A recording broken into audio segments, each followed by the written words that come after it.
estás enseñando ya a apretar fuerte los dientes, a sentar bien los colmillos, protegerme del camino, a salir en una llena, a afilar las uñas viejas, a ser animal feroz que se defiende de su depredador.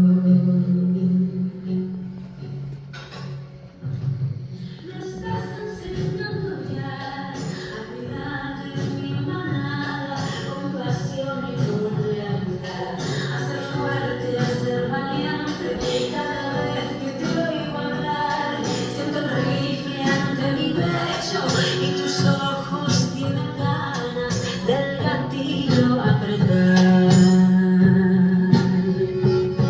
Cuanto más me mandas callar, más ganas tendré de amar. Cuanto más me duele el golpe, con más rabia quiero luchar.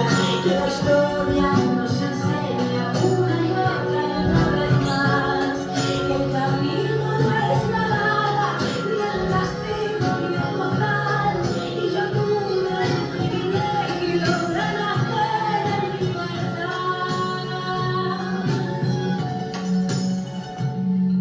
Me estás enseñando ya, llevo el alma en mi garganta, sale el salvaje a bailar, desenvolvo mis instintos y aunque fui menospreciada, repudiada, pisoteada, esta piel es un orgullo y del fruto de mi pecho nace una ciudad.